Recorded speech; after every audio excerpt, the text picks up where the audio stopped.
Hello বন্ধুরা, সবাইকে স্বাগত জানাই স্টাডি সাকসেস কোচিং সেন্টারে। বন্ধুরা, তোমরা জানো যে আমরা এসএসসি এমটিএস 2024-এর যে প্রশ্নপত্র ছিল সেখানে জিকের যে কোয়েশ্চেনগুলো ছিল সেগুলো নিয়ে আমরা কিন্তু অলরেডি ক্লাস শুরু করে দিয়েছি। আজকে আমাদের 3 নম্বর ক্লাস হবে। আজকে আমাদের জিকের 3 নম্বর ক্লাস হবে, যেটা এক্সাম হয়েছিল 30/9/2024-এর থার্ড শিফট। 30/9/2024-এর থার্ড শিফটে যে এক্সামটা হয়েছিল এসএসসি এমটিএসের, সেই এমটিএসের জিকের যে কোশ্চেনগুলো ছিল সেগুলো নিয়েই আজকে আমরা আলোচনা করব। তো আগের যে দুখানা ক্লাস যারা দেখোনি, তো বলবো দেখো, এই ক্লাসের ডেসক্রিপশানে তার কিন্তু লিঙ্ক রয়েছে, প্লেলিস্ট করে দিয়েছি তোমাদের জন্য। তো সেই প্লেলিস্টে দেখতে পাবে এসএসসি এমটিএস 2024 জিকে পিআইকিউস। তো সেখানেই ক্লিক করলেই তোমরা কিন্তু ক্লাসগুলো দেখে নিতে পারবে। এছাড়া আগের 19 থেকে 24 পর্যন্ত, 23 পর্যন্ত, 19 থেকে 23 সেগুলোরও ক্লাস আমরা আগে করিয়েছি। তো সেগুলো ক্লাস যদি তোমরা চাও তাহলে সেগুলোও দেখতে পারো, সেগুলোরও লিঙ্ক এই ডেসক্রিপশানে রয়েছে। তো চলো এখন শুরু করি আজকের ক্লাসের ফার্স্ট কোশ্চেন। ফার্স্ট কোশ্চেন কী রয়েছে, নিচের থেকে ফসলের মৌসুম এবং সংশ্লিষ্ট ফসলের ভুল জোড়া শনাক্ত করুন। ফসল, দেখো দু ধরনের ফসল হয়ে থাকে, মানে মৌসুমের ঋতুর দিক থেকে ফসল দুই রকমের হয়, একটা হচ্ছে রবি ফসল আর একটা হচ্ছে খরিফ ফসল। রবি ফসল মধ্যে কোনটা পড়ে বলো? গম হচ্ছে রবি ফসলের মধ্যে পড়ে না খারিফ ফসলের মধ্যে পড়ে? আমাদের ভুল জোড়া শনাক্তকরণ করতে হবে। তো এখানে ভুল যেটা রয়েছে সেটা হচ্ছে 3, এই যে রবি ফসল ধান, এটা ভুল রয়েছে, ঠিক আছে। বাকি দেখো রবি ফসল গম, খারিফ ফসল ভুট্টা বা খারিফ ফসল হচ্ছে সয়াবিন, এগুলো ঠিকই রয়েছে। এইখানে কটা করে নাম তোমাদের জেনে রাখলেই হয়ে যাবে।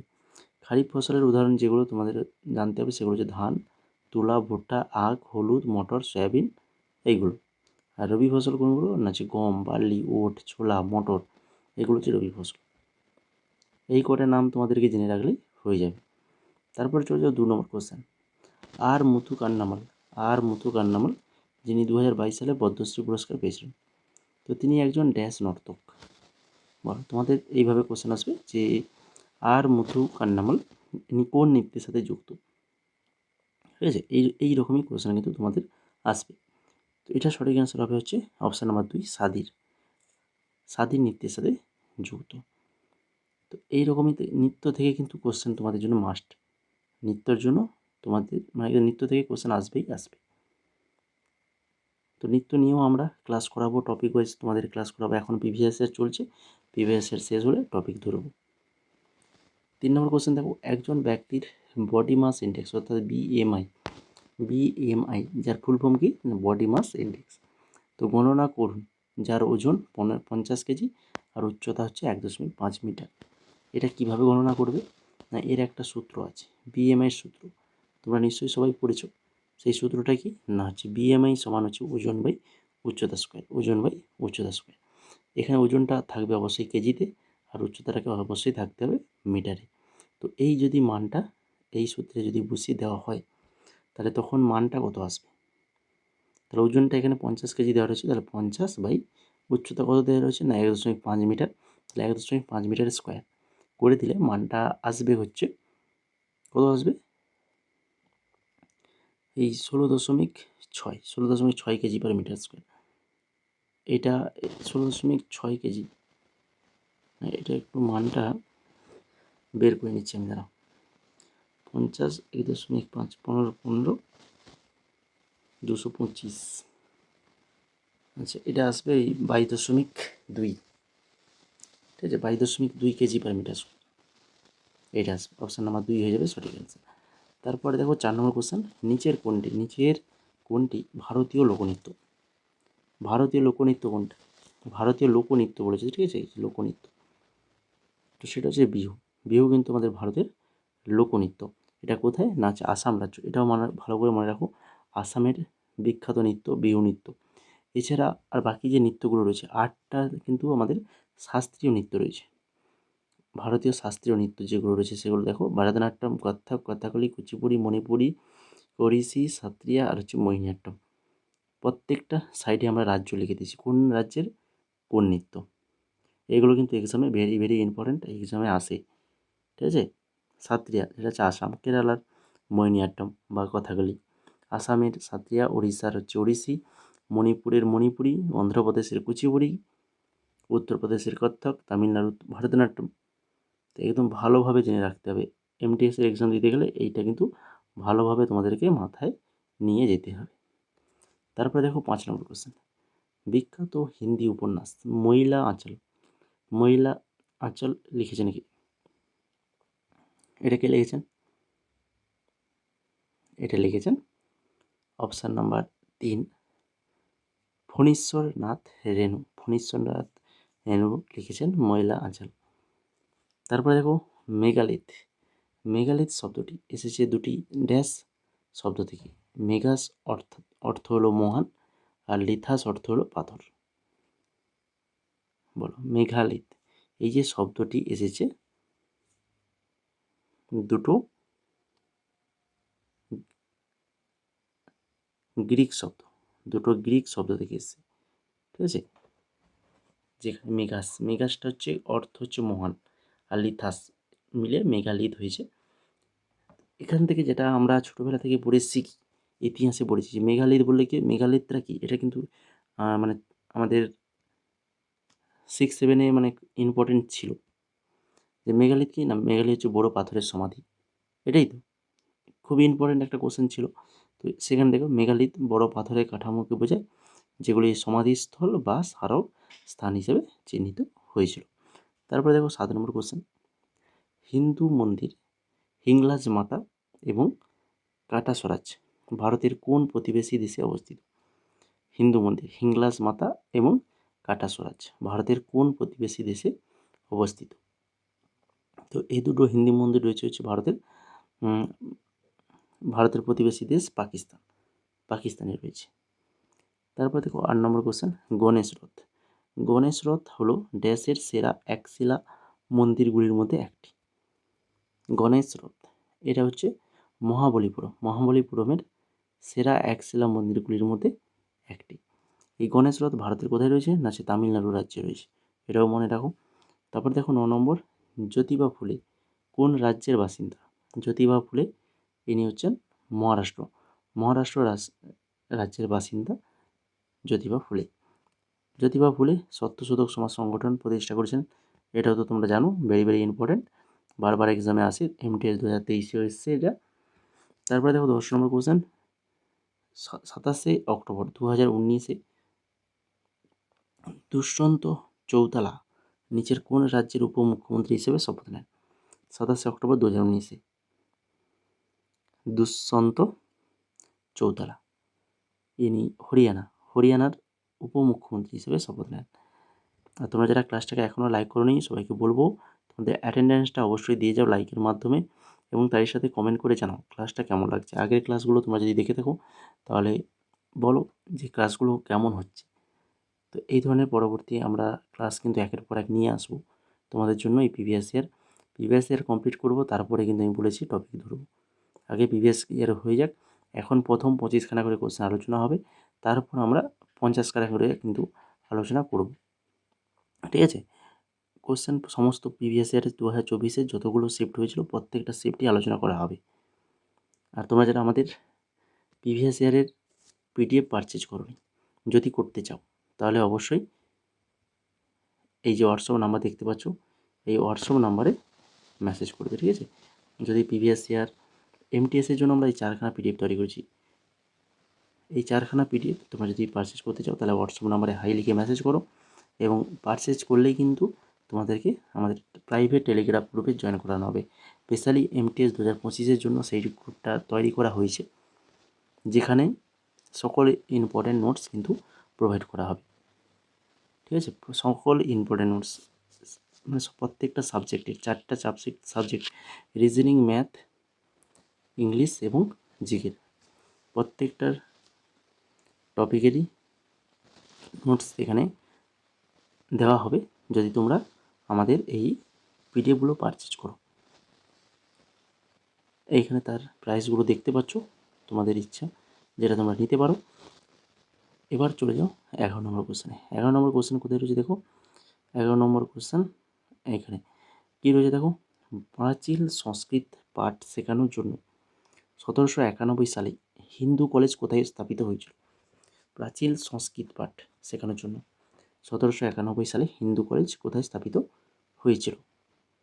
এটা হয়েছিল কোথায় না, হচ্ছে বেনারসে স্থাপিত হয়েছিল। ভারতের নিম্নলিখিত রাজ্যগুলির মধ্যে কোনটি জাতীয় বহুমাত্রিক দারিদ্র্য সূচক রিপোর্ট 2023 জনসংখ্যার সর্বনিম্ন ঘনত্ব রয়েছে? ভারতের নিম্নলিখিত রাজ্যগুলির মধ্যে কোনটি জাতীয় বহুমাত্রিক দারিদ্র্য সূচক রিপোর্ট 2023 জনসংখ্যার সর্বনিম্ন ঘনত্ব রয়েছে? সেটা হচ্ছে কেরালা রাজ্য। তারপরে 13 নম্বর, নিচের কোনটি মূলধন প্রাপ্তির অংশ নয়? মূলধন প্রাপ্তির অংশ নয় কোনটি? এটাও ইম্পর্টেন্ট, সঠিক অ্যান্সার হবে কর রাজস্ব। এটাও বিভিন্ন এক্সামে এসছে, এনটিপিসি এক্সামেও এসছে এই কোশ্চেনটা, ঠিক আছে। মূলধন প্রাপ্তির অংশ নয়, সেটা হচ্ছে কর রাজস্ব। বাকি দেখো ঋণ পুনরুদ্ধার, বিনিয়োগ, ধার করা, এগুলো হচ্ছে মূলধন প্রাপ্তির অংশ। তারপরে 14 নম্বর, ডিম সেদ্ধ করলে বাইরের অংশ অস্বচ্ছ ও সাদা হয়ে যায় কেন? বলো, ডিম সিদ্ধ করা দেখেছো, ডিম সিদ্ধ খেয়েওছো তোমরা সবাই, তো তার বাইরের অংশে অস্বচ্ছ ও সাদা হয়ে যায় কেন? সিদ্ধ করলে হয়ে যায় কেন? কিন্তু তো এমনি ডিম তো সেরকম নয়। এর কারণটা কি না, এর কারণটা হচ্ছে এই যে তাপের কারণে কি হয়ে যায়, অ্যালবুমিন শক্ত হয়ে যায় এবং অস্বচ্ছ সাদা রং হয়। তাপের কারণে অ্যালবুমিনটা শক্ত হয়ে যায় এবং অস্বচ্ছ সাদা রং হয়। 15 নম্বর দেখো, নিচের কোন জাতীয় উদ্যান মধ্যপ্রদেশে অবস্থিত? মধ্যপ্রদেশের একটি জাতীয় উদ্যান আমাদেরকে এখান থেকে খুঁজে বের করতে হবে। তো মধ্যপ্রদেশে যেটা রয়েছে সেটা হচ্ছে এই যে বান্ধবগড় জাতীয় উদ্যান রয়েছে। এখান থেকে দেখে নাও মধ্যপ্রদেশের কিছু জাতীয় উদ্যান কী কী না, হচ্ছে কিছু বান্ধবগড়, তারপরে হচ্ছে কানহা ব্যাঘ্র সংরক্ষণ, তারপরে হচ্ছে মাধব জাতীয় উদ্যান, মান্ডোলা বৃক্ষ জীবাশ্ম জাতীয় উদ্যান, সঞ্জয় জাতীয় উদ্যান, সাতপুরা জাতীয় উদ্যান, পান্না জাতীয় উদ্যান, এগুলো কিন্তু প্রত্যেকটাই হচ্ছে মধ্যপ্রদেশের জাতীয় উদ্যান। তারপরে দেখো 16 নম্বর কোশ্চেন কী রয়েছে, নিচের কোনটি রাসায়নিক সূত্র H2SO4? H2SO4 এটা কার রাসায়নিক সূত্র? বলো, H2SO4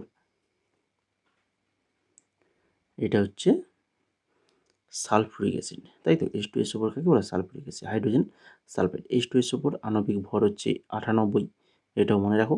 আর ব্যাটারি অ্যাসিড হলো সালফুরিক অ্যাসিড, ব্যাটারি অ্যাসিড এই সালফুরিক অ্যাসিড H2SO4। তারপরে দেখো 17 নম্বর কোশ্চেন, অনুচ্ছেদ 74(1) অনুসারে মন্ত্রী পরিষদের প্রধান কে? মন্ত্রী পরিষদের প্রধান কে? অনুচ্ছেদ 74(1) অনুসারে মন্ত্রীপদের প্রধান হচ্ছেন প্রধানমন্ত্রী। ভারতের সংবিধান ধারা 74 যেটা কি রয়েছে না, ভারতের সংসদের মন্ত্রী পরিষদের ভূমিকা ও দায়িত্ব বর্ণনা করা হয়েছে। ধারা 74, এটা জিডি 2021 এসেছে, দেখছো। তো এইরকম আমাদের যে পিডিএফগুলো রয়েছে সেগুলোতে এইভাবে এক্সট্রা নোটস যেগুলো রয়েছে, এক্সট্রা নোটস তো অনেক দেওয়া হয়েছে, তো সেই এক্সট্রা নোটের সাইডে কিন্তু দিয়ে দেওয়া হয়েছে কোনটা কোন এক্সামে এসছে, এইভাবে লেখা রয়েছে। তো ডেমো পিডিএফ আমাদের টেলিগ্রামে গেলে তোমরা পেয়ে যাবে, ঠিক আছে। ডেমো পিডিএফ আমাদের টেলিগ্রামে পেয়ে যাবে, বা এটা নিয়ে আমরা একটা ভিডিও বানিয়ে দিয়েছি, সেখানেও দেখিয়ে দিয়েছি কীভাবে পিডিএফের মধ্যে কী কী আছে না আছে সেগুলোও দেখতে পারবে, সেই ভিডিওতে সমস্ত কিছু দেখানো হয়েছে। এবার দেখো 18 নম্বর কোশ্চেন, নিচের কোন রাজ্যে বেহেদিয়ান খলাম উৎসব উদযাপিত হয়? যেখানে যুবকরা বাঁশের খুঁটি দিয়ে প্রতিটি বাড়ির ছাদ পিটিয়ে অশুভ আত্মা, প্লেগ এবং বিভিন্ন রোগ থেকে দূরে সরে যাওয়ার প্রতীকী অঙ্গভঙ্গি করে। বলো, বেহেদিয়ান খলাম উৎসব এটা কোন রাজ্যে উদযাপিত হয়? এটা উদযাপিত হয় হচ্ছে মেঘালয় রাজ্যে। তারপরে দেখো 19 নম্বর কোশ্চেন, নিম্নলিখিত ব্যক্তিত্বের মধ্যে কি মধ্যপ্রদেশ সরকার কর্তৃক উপস্থাপিত সঙ্গীতের জন্য লতা মঙ্গেশকর পুরস্কার 2021 প্রাপক ছিলেন? লতা মঙ্গেশকর পুরস্কার 2021। তো আমরা রিসেন্ট তোমাদের জন্য একটা ক্লাস করিয়েছি, দেখবে এই পুরস্কার ও সম্মান নিয়ে। তো সেখানে কিন্তু যে ইম্পর্টেন্ট কোশ্চেনগুলো আলোচনা করা রয়েছে, রিসেন্ট তোমাদের আপকালীন সকল এক্সামের জন্য সেই ক্লাসটা কিন্তু দেখতে পাবে, এবং তার পিডিএফ আমাদের প্রাইভেট টেলিগ্রাম গ্রুপে দেওয়া রয়েছে। যারা আমাদের এমটিএসের পিডিএফগুলো পারচেজ করেছে তাদের নিয়ে যে প্রাইভেট টেলিগ্রাম গ্রুপ করা হয়েছে সেখানে কিন্তু দেওয়া হয়েছে। আর তোমরা যারা গ্রুপে রয়েছো ওই পিডিএফটা ভালো করে পড়ে যাবে, ভেরি ইম্পর্ট্যান্ট। তো এটা সঠিক অ্যান্সার হবে হচ্ছে কুমার শানু, 2021 প্রাপক হচ্ছেন কুমার শানু। তারপরে দেখো 20 নম্বর কোশ্চেন, স্বাধীনতা পরবর্তী প্রথম জাতীয় গেমস নিচের কোন শহরে আয়োজিত হয়েছিল? স্বাধীনতার পরবর্তী প্রথম জাতীয় গেমস এটা কোন শহরে হয়েছিল? না হচ্ছে লখনৌ শহরে হয়েছিল। তারপরে দেখো 21 নম্বর, গ্লোবাল টেকনোলজি সামিট 2022 এটা কোথায় অনুষ্ঠিত হয়েছিল? গ্লোবাল টেকনোলজি সামিট 2022 এটা হয়েছিল হচ্ছে নয়াদিল্লিতে হয়েছিল। তারপরে দেখো দিওয়ান নামে পরিচিত অফিসার আকবরের রাজত্বকালে মুঘল সাম্রাজ্যের নিচের কোন বিভাগের অন্তর্ভুক্ত ছিলেন? আকবরের রাজত্বকালে মুঘল সাম্রাজ্যের নিচের কোন বিভাগের অন্তর্ভুক্ত ছিলেন? দিওয়ান। তো এটা সঠিক অ্যান্সার হবে কি? না, এটা সঠিক অ্যান্সার হবে অর্থ বিভাগের অন্তর্ভুক্ত ছিলেন। 42তম সাংবিধানিক সংশোধনী আইন দ্বারা ভারতীয় সংবিধানের মৌলিক কর্তব্য সম্পর্কিত নিম্নলিখিত ধারাগুলির মধ্যে কোনটি যুক্ত করা হয়েছিল? তো এটা আমরা ফার্স্ট ক্লাসে কিন্তু ভালোভাবে তোমাদেরকে বলিয়ে দিয়েছিলাম যে ভেরি ইম্পর্ট্যান্ট এই টপিকটা। এই 42তম সংশোধনী বা 51 বা মৌলিক কর্তব্য ভেরি ইম্পর্ট্যান্ট। এটা নিয়ে আমাদের ক্লাসও করে দেওয়া রয়েছে, বা এটার নোটসও আমরা আমাদের যে পেড পিডিএফ সেখানেও দিয়ে দিয়েছি, এবং আগের ক্লাসে ফার্স্ট ক্লাসে এটা নিয়ে আলোচনা করেছি। যারা দেখোনি ক্লাসটা অবশ্যই দেখে নাও, ভেরি ইম্পর্ট্যান্ট। এখান থেকে তোমরা ধরে নাও যে কোশ্চেন থাকবেই থাকবে। এই মৌলিক কর্তব্য থেকে কোশ্চেন কিন্তু মাস্ট পরীক্ষায় থাকবেই। কোনো না কোনো শিফটে কোনো না কেউ তোমাদের মধ্যে কারোর না কারোর শিফটে কোশ্চেন কিন্তু অবশ্যই আসবে। তো এটা সঠিক অ্যান্সার হবে 51 42তম সাংবিধানিক সংশোধনী আইন দ্বারা ভারতীয় সংবিধানে মৌলিক কর্তব্য সম্পর্কিত ধারাগুলির মধ্যে কোনটা যুক্ত রয়েছে? না, সেটা হচ্ছে 51 তারপরে দেখো 24 নম্বর, কোন দেশ পুরুষদের বিভাগে চতুর্থ এশিয়ান খোখো চ্যাম্পিয়নশিপ 2023 ইভেন্ট জিতেছে? চতুর্থ এশিয়ান খোখো চ্যাম্পিয়নশিপ 2023 ইভেন্ট এটা জিতেছে আমাদের ভারত। তারপরে আজকের ক্লাসের লাস্ট কোশ্চেন, আলোকবর্ষের পরিপ্রেক্ষিতে সূর্য ও পৃথিবীর মধ্যে গড় বিচ্ছেদ 8.311 মিনিট। এখানে মিনিট নির্দেশ করে কোনটা? গতি, সময়, বেগ, না হচ্ছে দূরত্ব? সূর্য ও পৃথিবীর মধ্যে গড় বিচ্ছেদ 8.311 মিনিট। তো এই মিনিটটা কাকে নির্দেশ করে? না, এটা দূরত্বকে নির্দেশ করে। তো এই ছিল মোট আজকের 25খানা কোশ্চেন। এইভাবেই আমাদের রেগুলার ক্লাস হবে, এবং রেগুলার সন্ধ্যে 6:30 6:30 PM তোমরা কিন্তু ক্লাসগুলো পাবে। তো সবাই ক্লাসগুলোতে জয়েন করবে, প্রত্যেক দিনের ক্লাস প্রত্যেক দিন করবে, ক্লাসকে জমিয়ে রাখবে না। যত জমিয়ে রাখবে তত কিন্তু তোমাদের আস্তে আস্তে বাড়তে থাকবে। কেন, ফর্ম বেরিয়ে গেছে, নোটিফিকেশান বেরিয়ে গেছে, মানে তোমাদের আর সময় নেই, পড়া শুরু করে দিতে হবে। কম্পিটিশান প্রচুর রয়েছে, তো তার মধ্য থেকেও কিন্তু তোমাকে একটা সিট নিতে হলে কী করতে হবে? রেগুলারের পড়া রেগুলার করতে হবে।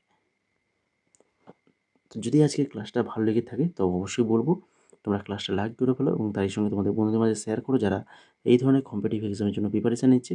আর এবং নতুন যদি হয়ে থাকো তো অবশ্যই চ্যানেলটাকে সাবস্ক্রাইব করে বেল আইকনে ক্লিক করে দাও।